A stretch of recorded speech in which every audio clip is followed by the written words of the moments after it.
प्रधानमंत्री नरेंद्र मोदी ने आज राज्यसभा में वेस्ट एशिया में जंग के हालात पर आज स्टेटमेंट दिया है। उन्होंने अपनी बात कही है और उन्होंने जो कल कहा था उससे थोड़ा और आगे बढ़ के ये बताया है कि संकट लंबा भी हो सकता है और बहुत चुनौतीपूर्ण भी। और इस वक्त की जो बड़ी खबर है वो ये कि भारत में अमेरिका के राजदूत एम्बेसडर सर्जियो गौर ने अब से बस चंद मिनट पहले ये जानकारी दी है एक्स पर पोस्ट करके कि प्राइम मिनिस्टर मोदी की राष्ट्रपति डोनाल्ड ट्रंप के साथ फोन पर बात हुई है। दोनों ने वेस्ट एशिया मिडिल ईस्ट के इस संकट पर जो परिस्थितियां बनी हुई हैं उस पर बात की है और खास तौर पर उनकी बातचीत स्ट्रेट ऑफ हॉर्मुज को किस तरह खुला रखा जाए इसको लेकर के भी हुई है। तो ये इंपॉर्टेंट है क्योंकि आप देख रहे हैं कल से हमारे यहां पर एक नया राग चल रहा है, वो ये कि पाकिस्तान और आसिम मुनीर वो मीडिएट करा रहे हैं ईरान और अमेरिका के बीच में इस जंग को रोकने के लिए और वो मीडिएटर बन रहा है। और कांग्रेस पार्टी के सारे नेता जो हैं कल से वीडियो बना बना के पोस्ट कर रहे हैं सोशल मीडिया पर कि इससे ज्यादा भारत का अपमान क्या हो सकता है कि पाकिस्तान जैसा देश जो है वो इतने बड़े युद्ध में इतना बड़ा रोल प्ले करेगा और भारत जैसी बड़ी डेमोक्रेसी, भारत जैसा बड़ा देश, उसकी कोई भूमिका नहीं है। एक ने तो ये लिखा कि ये बिग बॉयज कॉन्वर्सेशन में भारत को क्यों कोई स्थान नहीं मिला है, ये भारत के लिए शर्म की बात है। तो कांग्रेस पार्टी ये सवाल पूछ रही है। तो अभी ये खबर आई कि राष्ट्रपति ट्रंप से प्रधानमंत्री मोदी की भी बात हुई है।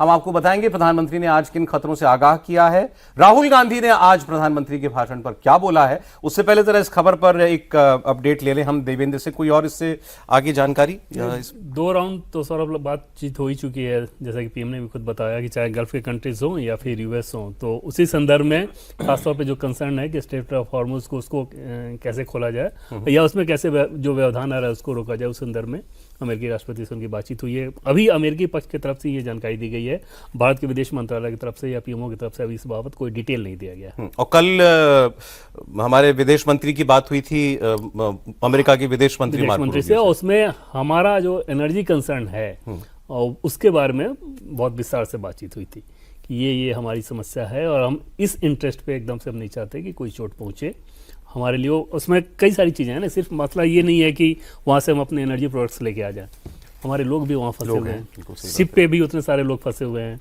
वहाँ पे तकरीबन 1 करोड़ की आबादी है। तो मतलब बहुत सारे कंसर्न हैं, उन सारे कंसर्न को लेके जिसको पीएम ने कहा कि हमारा सुरक्षा को लेकर हमारी चिंता है, वो बात कल विदेश मंत्री ने की थी। और उसके बाद उस बातचीत में ये तय हो गया था कि आज अमेरिकी राष्ट्रपति के साथ पीएम की बातचीत होगी, जो अब से थोड़ी देर पहले हो गई। ठीक है, अब जरा सा आपको जल्दी से दिखा देता हूं प्रधानमंत्री ने क्या कहा और उस पर रिएक्ट कैसे किया राहुल गांधी ने। प्रधानमंत्री ने कहा कि यह संकट लंबा भी हो सकता है, लेकिन हमने कोरोना का मुकाबला जब कर लिया देश ने एकजुटता के साथ, तो इससे भी निपट लेंगे, लेकिन तैयार हमको रहना पड़ेगा और इसके दुष्परिणाम लंबे समय तक भी दुनिया भर को महसूस हो सकते हैं और भारत जाहिर है कि उससे अछूता तो रहने वाला नहीं है। सुनिए प्रधानमंत्री को।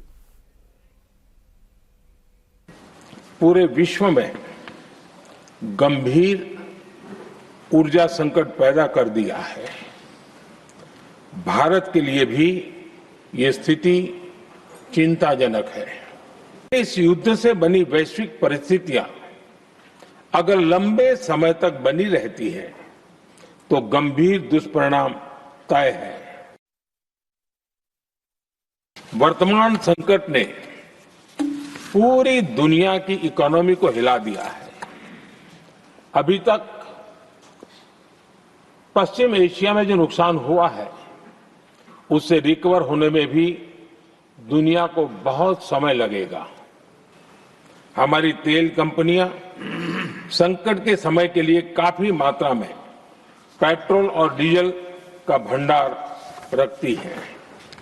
मैं आपके माध्यम से सदन को और देश को ये आश्वासन देना चाहता हूं कि भारत के पास क्रूड ऑयल के पर्याप्त स्टोरेज के और निरंतर सप्लाई की व्यवस्थाएं हैं।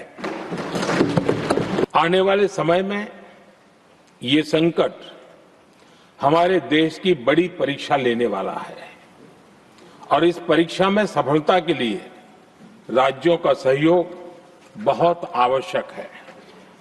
मैं सभी राज्य सरकारों से एक अनुरोध और करना चाहता हूं। संकट चाहे कितना भी बड़ा हो, भारत की तेज ग्रोथ बनाए रखना हम सभी का दायित्व है। अब ये तो प्रधानमंत्री ने बताया कि सरकार की तैयारी क्या है। उन्होंने कहा, मैं आश्वस्त करना चाहता हूं हमारे पास कच्चे तेल का पर्याप्त भंडार भी है और उसकी सप्लाई भी हम बरकरार रखने के सारे प्रयास कर रहे हैं। हमारा ऑपोजिशन क्या कर रहा है? पहले तो सरकार ने कल एक ऑल पार्टी मीटिंग बुलाई है वेस्ट एशिया की इन हालात को शेयर करने के लिए सारी पार्टीज के साथ। उसमें राहुल गांधी नहीं होंगे। राहुल गांधी ने आज ही कह दिया कि मेरा केरल में कार्यक्रम लगा हुआ है तो मैं उस ऑल पार्टी मीटिंग में नहीं होऊंगा। वो लीडर ऑफ ऑपोजिशन भी हैं। इसके अलावा राहुल गांधी ने जो आज बातें कही वो आप सुन लीजिए पहले, फिर हमें जो कहना है उस पर हम कहेंगे। आप सुनिए राहुल गांधी को। नहीं, हमारी जो फॉरेन पॉलिसी है, this is prime minister Modi's personal foreign policy. You can see the result of this. It's a universal joke. Everybody considers it a universal joke.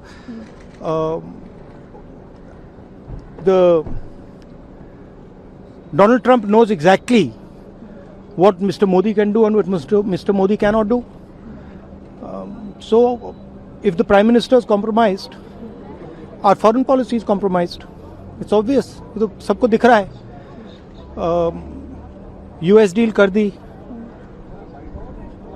कल मतलब irrelevant भाषण कर दिया। मतलब इंडिया का प्राइम मिनिस्टर है, इंडिया के प्राइम मिनिस्टर हैं, दिखना चाहिए कि हिंदुस्तान के प्राइम मिनिस्टर हैं। राहुल गांधी जी अब आलोचना नहीं कर रहे हैं, राहुल गांधी जी अब आलाप कर रहे हैं।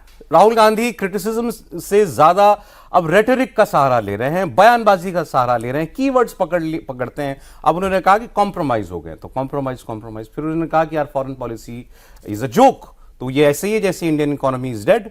तो उन्होंने ट्रंप ने कहा तो उन्होंने भी कह दिया डेड। आज उन्होंने कह दिया फॉरेन पॉलिसी जो है वो मजाक बन गई है और पूरी दुनिया मानती है कि ये मजाक है। उन्होंने कहा प्रधानमंत्री ने इररिलेवेंट भाषण दिया।